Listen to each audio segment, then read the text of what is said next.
Kai'Sa banned. Hecarim is still open. It is a very common first pick on the blue side. Lots of teams have been picking this. It is an S-tier jungler in the current state of the game here on 11.5. We'll see if that's what TSM wants to go for here, get Spica rolling on a power pick early, or maybe they got something else up their sleeve. It is always fun to see how teams like to experiment once they go from best of ones into a best of 5 series environment. And instead, we're going to start off here with the Udyr, first pick by TSM. So if you take the Udyr end of the Hecarim Udyr trade, then you also kind of hold in your back pocket the ability to change the rest of your draft to try and counter dive. Hecarim is much more of an all-in dive sort of champion. You want to craft your entire team comp to look for dive buddies or, you know, healing and shielding and speed ups for this champion as well. You know, things like Xayah as far as AD carry then rise in priority for the side of TSM. We'll see if Team Liquid round this one out early on, you know, with a bottom lane pick for Tactical as well. They banned out the Kai'Sa. That has been the priority for loss, and Team Liquid have had a very low priority on it. You know, meanwhile, the all-in Tristana, you know, due to the general power and flexibility of being able to play both mid lane and bottom lane, taken away. Yeah. But it's not going to be either of those, and the all-arounder Orianna here for Jensen, just waiting for the answer from PoE. Yeah, there it is. Okay, so we get Orianna versus Azir. We see these two champions whenever Azir is in the meta. Orianna is one of those champions along with Corki, along with Syndra, that does often find its way up there to deal with him in that mid lane. Of course, at 11.5, Azir got some nerfs. The soldier damage is down early on. PowerOfEvil has still shown his ability to play the champion masterfully. It is one of his best champions whenever you see him popping off with it, so that'll be our mid lane matchup. And here we go, a little bit of a departure from what you were expecting at the start here, Kobe. Instead of waiting all the way to the end of the draft to give Alphari the counter pick, they're saying, all right, you already went with your top laner. We're going to pick the Gnar before you get a chance to ban it away. So here in the first half of the draft, we're seeing both solo lanes and both junglers for both these squads. And it's going to be all about the bottom lane in the second half. Yeah, if you you know, first round here, the Renekton, but while Team Liquid still have the pick, they don't have to wait for the last pick to be able to counter pick because it's already on the board and you don't want it to get banned out. Flowers, I really was hoping for the spicier version though. Alphari was even hovering over Quinn, you know, hinting at, yeah, we want to do this, you know, blasting 1v1 scenario here. Quinn counter into Renekton. Not going to be the case. Gnar still is a winning lane into Renekton. It's not quite as you know, pivotal as the Quinn to be able to camp up there, so it doesn't require as much attention, and is more versatile for these you know, team fights that you want to transition into. So I would say that already, you know, in the first 5 picks, we are seeing very, very standard team comps from both these sides. It is going to be Team Liquid with a little bit more dive you know, point here for their squad. They've got the Orianna for the heals, or for the shield and speed up that we're talking about for the Hecarim to be able to get that initiation, and Gnar for big AoE too. But TSM also very standard team comp with Renekton, Udyr frontline. And they're just whittling down on some of the AD carries now to take away options from Tactical as well as Lost. Tactical, I feel like, has been a little bit more of a small champion pool. The Xayah, I think, right now has really high priority with Jinx, Senna, and Ezreal all being taken off the board. So honestly, I kind of expect TSM to blind the Xayah, and we'll see if Tactical's got anything you know, special lined up here.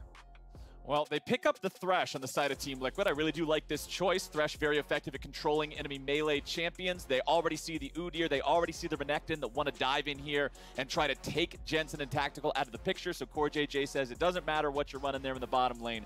We are confident to pick up this. The answer out of TSM will not be the Xayah that you're talking about, but rather a Misfortune together with Sraphine. This bottom lane duo is absolutely nasty to lane against in a 2v2. It certainly is. The Misfortune E into Senna, it guarantees that with the slow there from Misfortune, it lands instantly. So your Senna or your Sraphine will be a snare and root him up. Meanwhile, Tactical and CoreJJ, they have preferred to go for lane kills, preferred to go for Samira or Tristana, these all-in champions, but it's not going to be the case this time around. It's a CC-heavy bottom lane here with definitely defensive options with the Thresh Lantern for Tactical. And this has been a problem for Team Liquid, is Tactical in the mid and late game stages getting caught out. So if you have the Thresh early pick there for CoreJJ, you know, you have definitely options. I think that's more towards the mid and late game, saving him, you know, some repositioning so that if he does find himself in a bad spot, CoreJJ can correct it for him. Now, one thing I want to talk about a little bit here is the history of the Misfortune Sraphine bottom lane, because back at the beginning of the year during the offseason, we remember that there were the NA in-houses going on with people in Challenger and Academy and LCS. CoreJJ was a big driving force behind those, and he often did play in a duo with Tactical in those games. CoreJJ and Tactical were two of the first players that I really saw running the Misfortune Sraphine combo. And when I say they were just demolishing in-houses with it, I'm talking the full suite of construction equipment. They had a wrecking ball. They had a bulldozer. If you laned against this combo, you just died. You went on their highlight reel, but it wasn't even a highlight reel because it was just them slamming you over and over and over again. It wasn't even exciting after a certain point. I do... Go ahead. Hold on. I'm almost done. I know it's way too much detail. But they also know the counters. They know how to play against this, because as soon as other players started breaking it out against them, it was Tactical and CoreJJ that showed you the way that you fight MF Sraphine is that all-in style that you were talking about. That's why they hovered the Samira. Of course, she has been kneecapped with nerfs a little bit since, so they've gone with the Jhin. But I'm very excited to see CoreJJ and Tactical play up against this combo and see if SwordArt and Lost can beat them at their own game. Yeah, I also want to point out that some things have changed with this Team Liquid bottom lane since the early days of Spring Split, since those in-houses before Spring even started. And, you know, people really want to see a resurgence for Tactical, because this guy, one of the hottest rookies last year, such a big outbreaking performance from Tactical, also performed extremely well for Team Liquid at Worlds, you know, at the highest stage with the most pressure on him, but has suffered a little bit here, you know, towards the mid stages of Spring and towards the end of Spring Split, you know, with some of these poor positioning, getting caught out later, but also we haven't seen as many dominating bottom lanes from Team Liquid from them, and we're definitely looking to continue that early tradition you're talking about of Tactical CoreJJ, getting these 2v2 kills early on. It just has not you know, happened very recently for them. So TSM, they do have one sweeper here on the Sraphine for SwordArt. So they go for the delayed invade, get the sweeper, they get the extra experience, but ooh, and they're continuing on it for a split map here. TSM, they want to try and isolate the bottom side matchup for Lost and SwordArt, so they can continue to just throw out the harassment that you're alluding to, the Misfortune combo into the Sraphine snare. Man, when you play a bottom lane that has the ability to just control the matchup with their powerful range like that, you love it when the jungler wants to play around your lane. It lets you be as aggro as you want to be. It lets you push it to the limits. And we'll see how those limits are pushed up here in the Renekton versus Gnar matchup as well. Huni and Alphari. Alphari, of course, the big, outstanding performer here in the top lane over the course of this split. The guy sort of at the top of everybody's lists. And Huni being the dark horse. The conversation around Huni, Kobe, is always so much fun. Because you have some people saying, what the hell, Huni is inting every other game. He just dives and dies randomly. And other people are like, Huni is the second coming of Christ here in the top lane. As Spica gets caught out a little bit trying to steal away the enemy Gromp. He will not end up losing it, however. He does have the smite, able to secure that one away just fine. So we'll see both of these junglers do a full clear of one half of their opponent's jungle. And they even ignite him. Flowers, what was that? Like, CoreJJ and Tactical, they were both really in there. Yeah, they both go up there. They land the play. They throw down Ignite. The communication already for Team Liquid, a little bit jumpy there. Definitely some split decision making. They decide to back off. I'm assuming that was, hey, the wave at our tower is dying right now. We are going to lose out experience trying to harass Spica, and they didn't want to try and, you know, chase him super far. He still had flash available. So assuming that was the call off, but it looked like, you know, at least CoreJJ was on the page of let's kill him, get him out of our jungle. He hits the play, hits the ignite, and let him walk away. Yeah, losing that summoner spell just means less of that all-in potential. Having healing reduction against a champion like Sraphine, who's so good at defending when you try to dive onto her. Very important stuff. So that means CoreJJ and Tactical will probably be waiting on that one before they try to make any kind of a move. Even more so, considering Spica's still just playing on this bottom half of the map. He's fine with the full vertical jungling approach. He wants to make sure that he's always shadowing these guys. Look at his movement right back into the enemy jungle just to pop the Scryer's Bloom and maintain absolute control over everything neutral on this bottom half of the map, including the plants, man. Yeah, he's even going to make a slight visit towards mid lane here. Jensen, you can see this is correct for mid laners. you should always hover to your jungler side of the map. They split the map. No, error here. No opening Jensen is giving to Spica for that, easy possible gank there. Flash for Udyr to try and get some summoners out of Jensen.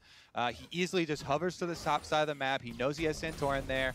Spica has to still be on the bottom side, so no action with Spica's early visit towards that side of the map. And he actually runs over this ward without popping the Scryer's Bloom. By popping your Scryer's Bloom, of course, you're going to alert your opponents to your position. And so he just wanted to chance it, see if there's no vision. Does get... Right. We can see that. Oh, never mind. It don't even matter that he walked over the ward. It's first blood for Spica, and Alphari will fall. Honestly, that is pretty nutty. When you have a situation, you see the jungler coming up there, Alphari knows. He knows that Udyr just walked up here into the tri-bush, and he's like, let me go ward it just to make sure. Is he really in there? But that's too close! That's too close, man!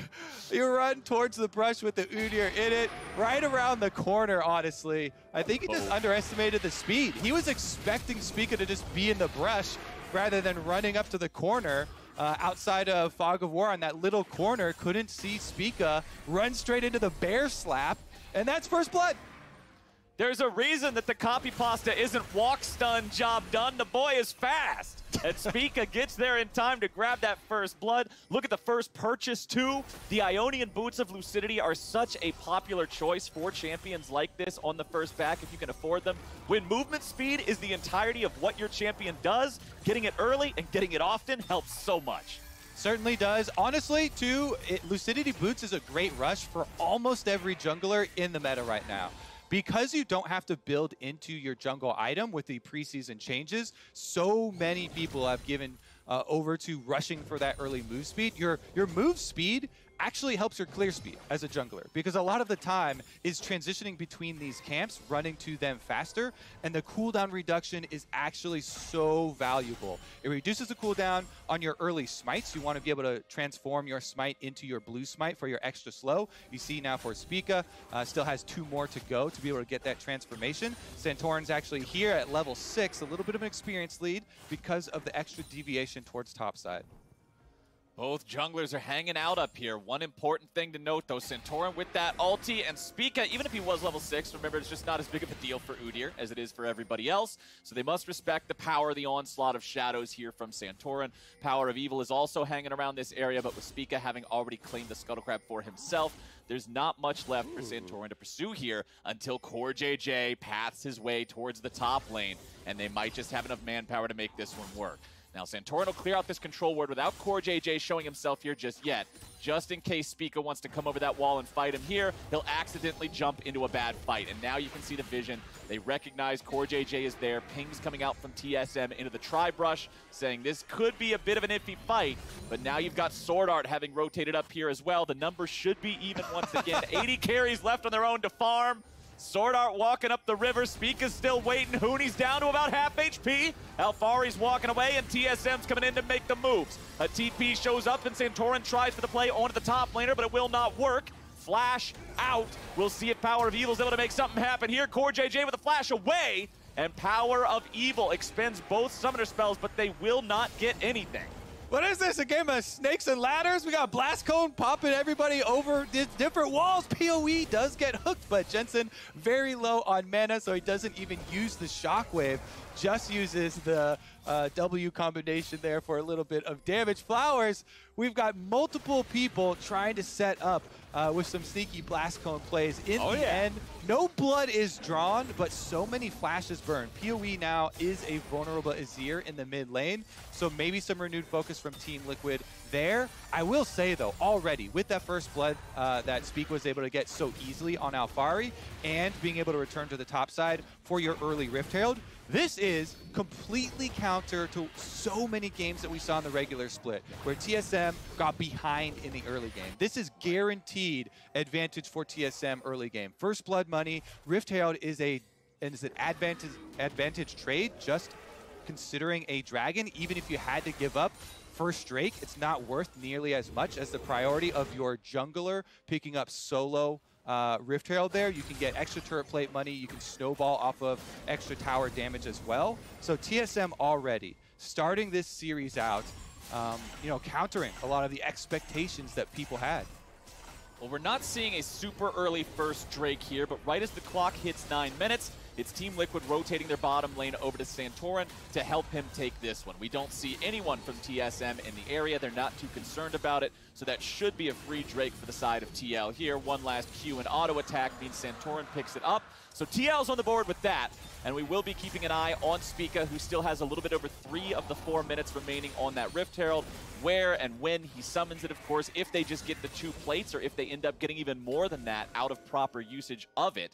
But Spica's down here in the bottom lane once more. We'll see if they try to set up any sort of a play here in the bottom lane for TSM, because Lost and SwordArt are now both level 6. Having that ultimate combo between those 2 champions is a huge amount of kill threat.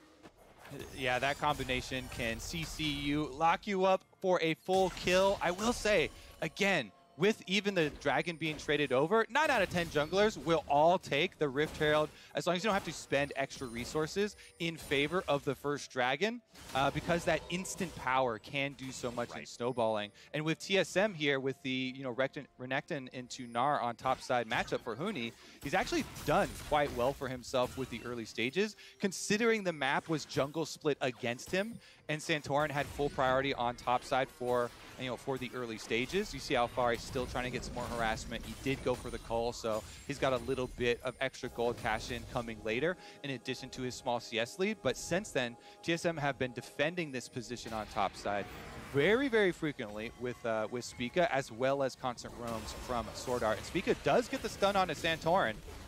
Yeah, Santorin's sticking around trying to fight this. Meanwhile, top lane turned into a 1v1 of its own. So we've got 2 separate 1v1s happening here. Santorin did not win out in his. Spica then maintains control over the top side. River to go after Jensen. PowerOfEvil following up on this one, sending the soldiers a little bit further. Jensen with the flash over the wall. Santorin looking to try to get in there and save his buddy. Walks away with almost no HP left. Jensen with a shockwave. Spica with the Chad flash. Takes him down, but it's a 1-for-1. PowerOfEvil guarantees a TSM advantage here in this fight. And now PoE, not only does he get the extra kill, but he also gets the red buff for himself. Heals right back up. He can shove this wave in.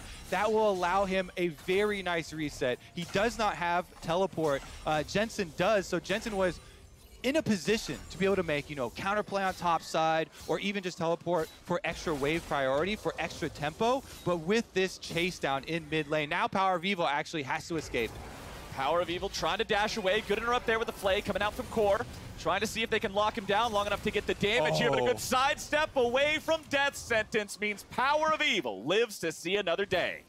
And we have a first big outplay in the PowerOfEvil versus Jensen iteration of TL versus TSM. So many people talking about, the old rivalry of Jensen and Bjergsen, and so much history there. And now with Bjergsen heading to coach and choosing a champion to fight for him in PowerOfEvil, definitely seems like it's turning out pretty well thus far for TSM, with the extra kills plus assists going over to PoE. Spica does so much here, though. He just ran off Santorin and got the early health lead towards mid. Then he chases down Jensen to force the flash and get him here. Shockwave does a significant amount of damage, and so he's low, but he just barely gets off his Phoenix auto, and Santorin has to commit his R in to counter kill. So PoE now with Rift Herald at his back as well is going to chunk this down to 1 more turret plate for TSM. They get the quick gold cash in. It's approaching 13 minutes, so another minute left there for them to try and finagle maybe a better Rift Herald. But honestly, the early damage on mid goes a very long way. Plus, they guarantee that they're going to get the gold cash in. Yeah, you guarantee the gold, you guarantee damage on mid, and it's one of the advantages of this objective compared to a dragon that you were talking about earlier. Yeah, the dragon's going to give that small bonus to armor and MR to everyone on the team, but Rift Herald allows Spica to guarantee that he's helping PowerOfEvil specifically to make sure that this mid lane carry that has done so much work for this team over the course of the split can get to the mid game at a point of power and really be able to influence these team fights, which is exactly what TSM wants to do. And it's a big domino effect. With PoE outplaying the teleport from Jensen in mid lane, dodging even while slowed away from CoreJJ's hook, and surviving there, not only did he just not give away any gold or mid priority to Team Liquid during this time frame, he now has teleport advantage himself because of the attempted play from Team Liquid. And this is one thing that I've been calling out for PowerOfEvil for the entirety of Spring Split. He has been his normal, standard, very good laning, control mage, scaling player from mid lane. But something he's done for TSM that has gone a long way in securing them a lot of their comebacks towards mid and late game is teleport for his allies. So many times he'll teleport to cover Huni in 2v1 scenarios while he's split pushing, or teleport towards the bottom lane to turn around these team fights. And that's where TSM have gained a lot of their comebacks towards the mid game, is with a lot of this defensive covering that he does, playing for his teammates rather than using a lot of the teleports back to lane, back to, for tempo for himself. And TSM, with that priority, are able to take up Dragon number 2 and put a stop to any sort of early Dragon stacking Team Liquid might have their thoughts at. And that means that the Infernal Rift has awoken, so an Infernal Soul on the table if this one goes the distance. Very powerful stuff in anybody's hands. And as we've been singing the praises of TSM for their good early game here thus far, Spica's playmaking, PowerOfEvil's outplaying of Jensen's TP, it is worth noting that the gold lead is not substantial here so far. Not even 1,000 just yet, as Team Liquid has been farming better in the jungle, in the top lane, in the mid lane. They've got higher CS counts, and it's keeping the game nice and close for them. You can see total gold there on the left. PowerOfEvil has the most, but Jensen's right behind him by not even 150. So very, very closely contested match here. 15 minutes in, the red buff has spawned for Team Liquid, and Spica is not one to allow that to go uncontested. It is written in the DNA of Udyr players, you must contest the enemy red buff, and Spica goes in for it, forcing Santorin away. Yeah, Santorin also early smites there. You saw almost 100 HP still left on that red buff. No extra burst damage on it, so in the end, is stolen away, plus chased out of his own jungle. And while the gold lead is not substantial right now for TSM, look at this map control. They have both rivers under control right now. Bottom side getting Scuttle Crab, they push up bottom lane. Spica actually starting up this Rift Tail, causing Alphari to come over, but this is an exhausted Gnar. Right after you transition back to mini form, you are locked out of generating rage for a decent period of time, so he can't really build that threat of a Mega Gnar, counter there. So even though Spica's like, oh, you know what, we got 2 people up here, I'm not really afraid. You still have a big timer there while Alphari is going to be just a cute, cuddly version. No extra scary threat just behind a little that teddy bear. They need a grizzly, and they ain't gonna get one. And that means that the second Rift Herald of the game goes over to TSM. Spica will have that one ready to go wherever he chooses to use it. Could be summoned up mid lane if they want to destroy that tier 1. Yes, it's almost dead anyway, but sometimes you just need that extra firepower. Jensen's going after SwordArt, goes for the shockwave, and forces the flash out of the TSM support. Yeah, that's definitely a very valuable trade there for Team Liquid, because the only way that would be a poor trade is if you immediately had a fight coming up and the small cooldown on Shockwave would actually get punished. SwordArt without the flash will be very vulnerable here for TSM. They're going to need him to work with Spica.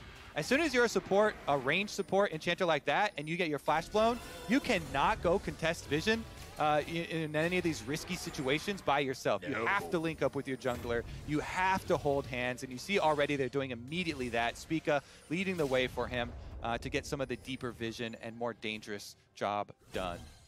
All right, TSM jungler and support doing some slice of life, hand-holding, walking through the jungle, having a great time here. But Team Liquid will do whatever they can to sweep those wards away and make sure that this is not a happy time for TSM. And Huni is not having a great time up against Alphari up here with the Stride Breaker completed. That Gnar is very difficult to deal with when he's just kiting you around there in that mini form. Meanwhile, back in the bottom lane, the turret has been taking a whooping, Kobe, and that thing has nearly fallen on the side of TL. Remember the turret first turret bonus. I almost call it a turret first blood bonus, but turrets don't bleed. That's still on the board. Anybody can take it. And now a beautiful outplay there from PowerOfEvil, throwing Santorin back into the turret, but it will not be enough. Team Liquid just brought more bodies, and they get the kill here in the mid lane. Yep, Santorin just charges right back over, and he knocks PoE into CoreJJ's hook. Look at the synergy there on the mid play.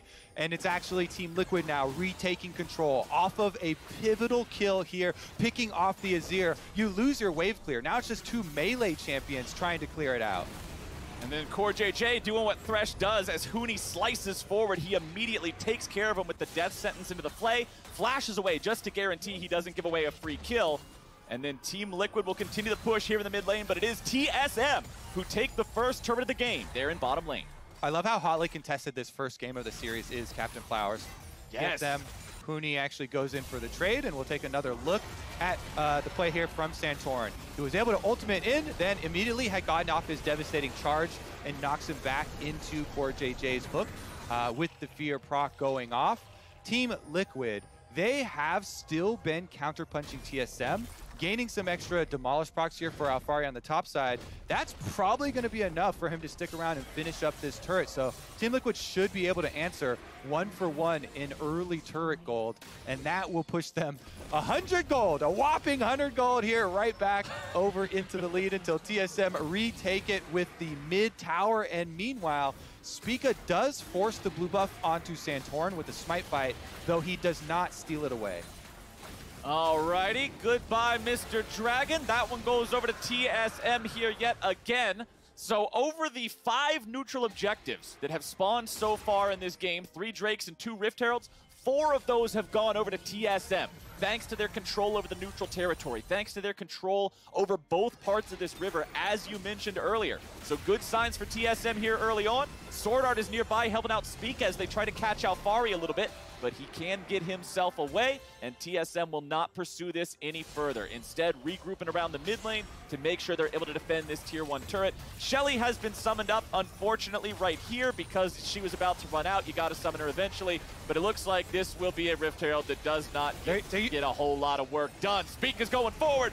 Run, stun, job done. Jensen cannot ever get away from that one. And Huni's got the kill on the enemy mid laner. CoreJJ is caught on the wrong side of the river, and Spica's going to help him get home. TSM picking up 2. It was a trap, Captain Flowers. They used the Rift Herald as bait. Oh, they bait Team Liquid into trying to come kill off Shelly, and they double teleport TSM with the Master Tactician actually going for PoE, sweeps him back and trades ultimates. Oh, did I say that was going to be a bad Rift Herald? I was just testing you guys. That was the greatest Rift Herald of all time. They bait him in for the double kill. They get the tier 2 turret anyway. And TSM is up to almost a 2,000 gold lead now, 21 minutes into this game.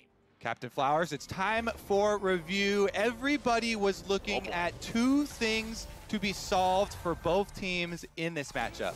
For TSM, the question was posed, can you correct your early game?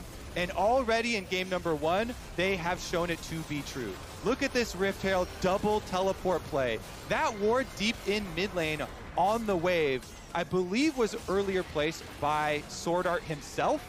And they had the control ward deeply placed up behind the Wolves as well. So 2 really good placements there for TSM preemptively. And then casting the Rift Herald towards their secondary turret there, giving plenty of time for Team Liquid to get baited in and congregate around this mid lane where they have no tower and TSM have the deep flank wards, is just such good planning.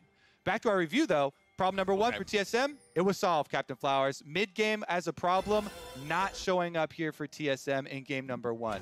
Now, the question is posed to Team Liquid. Can they solve their later game issues? Tactical, getting caught out was a big issue for them. That one, thus far, has not occurred. On the Jhin, he can position very safely. He also has not participated in any of the mid-lane skirmishes in the early stages, so he's going to be still sitting at 0 kill participation for himself, and he's going to have to wait for these team fights to actually group up. Alphari does have flash. Alphari trying to get away, but it's Huni's flash first, and they're committing to this one. TSM looking for the Gnar, but as soon as they see the teleport showing up, they immediately rethink that decision. They do not want to overcommit and throw away the lead that they have worked so hard to earn so far. So that's 2 flashes, excuse me, just the one from Huni there. It did buy enough time for Spica to get in range without using his own. But a flash traded for a TP here as the fight settles down. Yeah, there's no way you're going to burst down Gnar with steel caps with the Thorn Mail there. Definitely tanky enough. And Spica on Udyr does not have a lot of burst damage, although he can follow up with the bear stun. So Alphari actually nerves of steel here. He just waits it out. He can tell there's no burst damage coming my way. Does not reactively flash to the offensive flash from Huni. And so it is a summoner spell positive trade here for Team Liquid.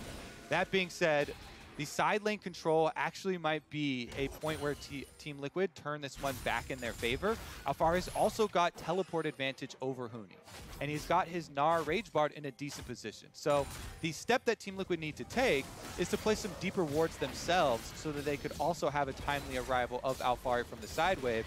If he pushes on Huni, there's not a lot that TSM can do to manage these waves. They have no teleports available for either Huni or PowerOfEvil, and Team Liquid can try and take advantage of that cooldown discrepancy.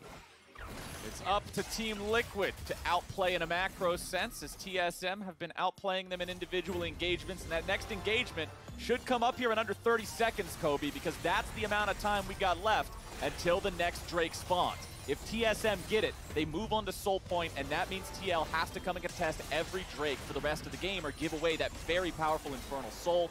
So you'll see both teams now rotating into that bottom side of the river. TSM have what looks to be control for now, but instead it's more of a standoff as Alphari goes forward and Huni dashes away just to make sure he doesn't get collapsed on there and burst it down. You really have to respect the TSM frontline, because even though Renekton and Udyr are not great themselves at navigating these team fights, they do at least have flash on Spica, and what you're really worried about is the Sraphine ultimate from SwordArt being bounced off of those two frontliners. So when Spica and Huni run at you, it's not just them. They've also got the power of Sraphine right behind them to try and get a big ultimate. And that's why you don't want to have to run to this dragon through these little jungle corridors. You see Team Liquid right now, they're trying to get past these two blue buff entrances towards the river, so they don't have to line up for a really big ultimate from SwordArt, from TSM, and they're actually going to start the dragon up themselves. Okay, dragon has been started by Team Liquid with TSM right there next door, ready to contest it. Alphari will take a bit of damage here as he builds up the Gnar bar, has it at about 95%. He's almost ready, to go. The Drake's at 2K, Santorin's about to be killed off. Kept alive here by some of the healing and shielding. Spica's now a little bit too far forward. He's going to be killed. Nicely done by TL. They take out the enemy jungler and they take the Drake, tying those up here in this game.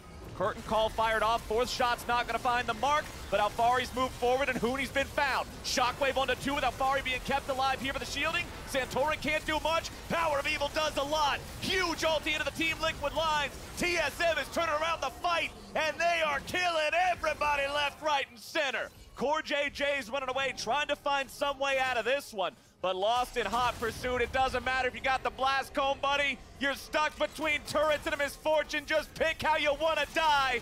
Death sentence won't do it, and TSM turns this fight around. What an exchange for PowerOfEvil. He decides to be the main initiator on this re-engage, and the Azir ultimate turns it all around. Team Liquid caught by surprise there. All 4 members knocked up and pushed forward with the timing window tier 2. 5 seconds still left on most TL members.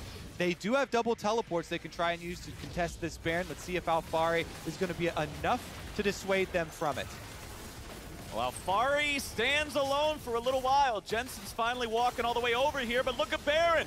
Kobe, it's already down to 1,000. It's already out of the picture, and TSM pick up the big purple worm at 27 minutes. TSM, they certainly seem to have cleaned up those communication issues. PowerOfEvil has been talking about how in the early stages of spring, it was so convoluted and complicated for them, but look at this. They focus on the dragon, even though TSM don't get the dragon smite initially, and they actually only use the Sraphine ult on the spell shield of Jensen, so Team Liquid go everybody forward. They think they've got it in the bag, even getting the 2-person shockwave, but PoE melts Alphari. It's just an Azir here firing free fire from the side, and as soon as he kills down Alphari, he goes right into the center of Team Liquid. That is every TSM fan chanting for PoE right now. PoE, the hero, bringing back this dragon fight for them. Look at those numbers, Captain Flowers. 5,187 7. I don't know if it was that image we played earlier of both their brains melding together or whatever, but this dude is truly the reincarnation of Bjergsen and how he carried this team so many times in playoff games, in high-stakes matches. PoE showing up at an incredibly pivotal point in the game to earn TSM a fight that then gets them a Baron and puts them at the state of the game where we're looking at on our screens right now, Kobe, taking their 5th turret, grabbing the tier 2 there. Huni's getting caught out a little bit now. Shockwave into the curtain call. Everything being thrown at the boy, plus the kitchen sink. Surely he will fall here. It is Jensen picking up the money, but what is this? Team Liquid's going on a crocodile hunting adventure while they're losing all their structures in the top lane, killing Renekton when he's not exactly in a great, huge spot and needs to be shut down. Trading that away for a tier 3 turret, I'm not going to call that worth. Well, they also trade it for an extra turret on bottom side as they commit Alphari to the counter push here. You see Alphari has no teleport, so Team Liquid, they make this call, hey, we're not going to fight this Baron at our inhibitor turret. We are actually going to go for a trade bottom side, commit Alphari down there. He's not going to recall or anything, and they go for a kill plus an even turret trade. The inhibitor is now exposed, but it's really just an opportunity until it gets capitalized on. In that small window, I do think Team Liquid make the best decision out of their situation, in being able to get a kill and still being able to open up an extra tower on the bottom side of the map. We will yet to be seeing, if TSM actually can re-push on this exposed inhibitor and punish them for it. But for the time being, TSM still wear purple for another 20 seconds. And it looks like PoE's got his eyes set on the secondary outer tower here, bottom side of the map, and will at least be able to put a dent in it. Yeah, honestly, when you're looking at the plus gold from the Red Bull Baron buff here for the side of TSM, it's not very much. Plus 525 over the course of this entire thing. That turret will add a little bit more, take it up to about 1,000. But considering Baron itself is worth 1,500 gold, throwing 300 over to everybody on the team, it wasn't the most impressive Baron in terms of just the gold they got, but the big deal here is the fact that that top lane inhibitor turret fell. That is where so many teams make their stand. That is where so many teams will struggle to crack that line and need a Baron to get past those. But TSM now has an entry point if they so choose to take it. Next Drake is alive in 10 seconds, and so we're back to the dance, Mr. Kobe. We certainly are, and Teleport is arriving. Everybody's here for the dance. Find your partners, Captain Flowers, because the Dragon is actually on the Rift. TSM have early access to the setup on this objective too, so Team Liquid once again are going to be forced to face check. TSM just burn it down. And a Sraphine ulti on to 2 forces out a defensive Hecarim ulti, and that is a huge tool not available for Team Liquid. But now that Spica's too far forward, he has to flash away defensively as well. CoreJJ with a massive pickup on the PowerOfEvil, but an even bigger turnaround coming out from him. They get a shutdown on the TSM mid laner, and Huni's doing a great job zoning everybody else away. The curtain call will open up, TSM will look to disengage. Santorin doesn't have a lot of HP and he has to pick his moment perfectly. He does not, and he'll be beaten down instead. Team Liquid are not playing these fights well until Tactical just pops off with the big caliber in the handgun to finish off Spica. Now he's got to figure out a way to run all the way out of this one, dropping down a couple of traps, but it won't matter. Huni picks up the kill. It's 4 down on the side of TL, and TSM gets the Drake to boot. And guess what? They have that exposed inhibitor, Flowers, so maybe we get to see the ramifications of it after all. Looks like TSM are just splitting to take up the rewards in the jungle, though. Can't quickly enough run up there and try and take it down. They will mine the rest of these jungle camps, all of them counter-jungled here in the aftermath. But my goodness, you mentioned it once again, Team Liquid on the re-engage. They've got some problems coordinating here as Alphari was turned into mini form and up in position behind the back of the Dragon Pit. So TSM, they just make the call to turn. Yeah, you've got us flanked here by a mini Gnar, but the mini Gnar is not going to even be able to join if they just turn right on the front line. And really good decision there by both Huni and Spica as they get the surprise engage, turning it around onto Team Liquid. And again, pulling back a victory in a team fight down here around Dragon, where Team Liquid actually make a very good opening play. They learned their lesson from last time. They cannot ignore PowerOfEvil. So CoreJJ flashes in, gets the hook on him, and they trade support life for the mid laner's life. And that is a huge power up trade for Team Liquid. But you look at this positioning as well as Gnar transferring here. Alphari can't get over, and they just turn right back around onto the front line. Spica and Huni immediately stunning them up, for the extra damage there for Lost to be able to finish it off. And now TSM priority once again, pushing out mid. They've even got control wards over Baron, so they can easily rotate over. And Team Liquid will take control over the top side river right now. But this gold lead has climbed up to 5,500. They are fighting from a true deficit. And TSM, even without the gold lead, just has been making better moves. So it's up to TL to pull off something crazy here if they want to get back into this game. Azir turret summoned up on the ruins of the Team Liquid Tier 1. TL running back away off to the left. It's Huni going in for the stun, but he doesn't get it. Instead, it is survival for Jensen thanks to the spell shield. And Huni's flash doesn't get much of anything here for TSM. Yeah, not sure what he wanted to pop it with. You actually can't, like Stridebaker, pop those spell shields. So he goes in and immediately just stuns the spell shield. Flash used as well. So that's a big team fighting tool for Renekton, by the way. Really, really big difference between these late game Renektons with flash and those without. Now Tactical, now Jensen. They don't have to be so afraid because you easily can peel with the Jhin, with the Thresh there, be able to create a lot more space for the team. Even though no objective traded in that little skirmish towards mid, Team Liquid definitely counting their lucky stars, as that is a decent cooldown down.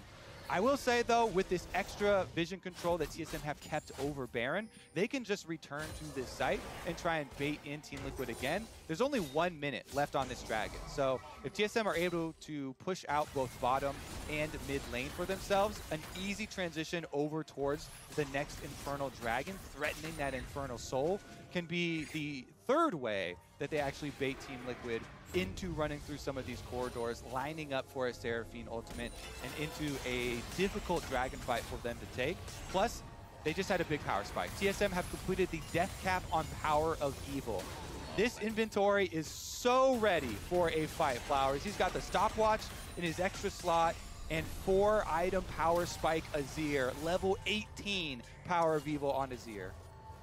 This champion is so important to how these team fights play out. And in the last fight, we also saw how much damage Lost can do. Because remember, as CoreJJ caught PowerOfEvil, it was PowerOfEvil's ulti tossing him back, and then the rest of his health bar evaporated under Lost's ult.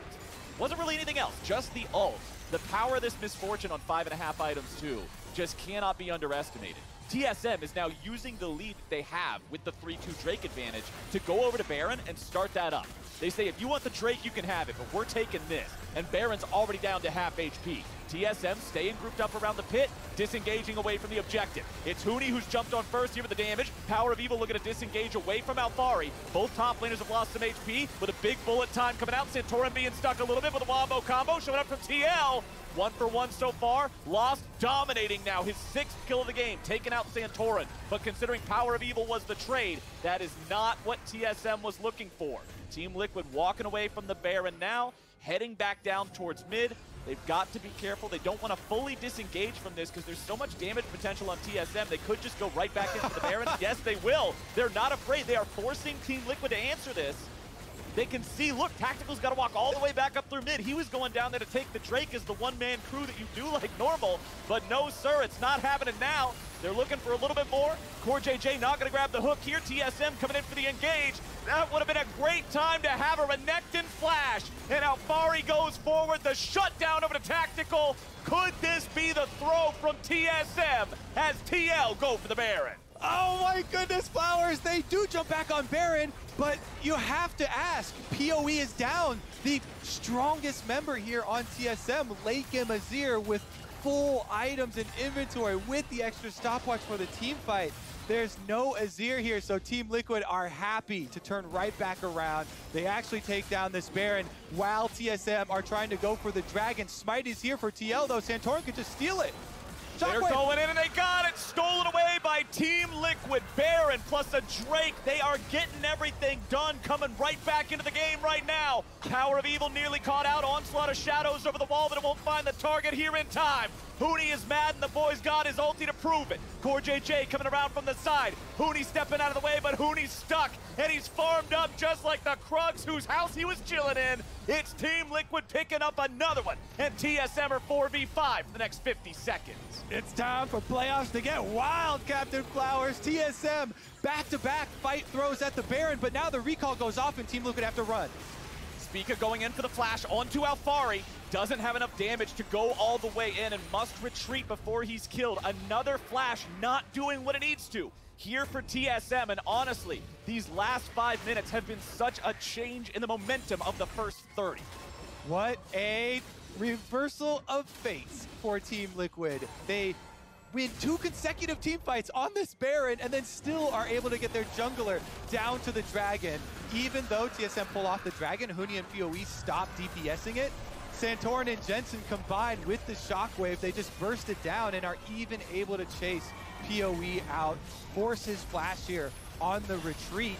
Meanwhile, they still have Baron. They put off the Dragon Soul, getting to Dragon Soul point themselves, and got the extra shutdown money from the Renekton kill right onto Tactical, the correct place for them.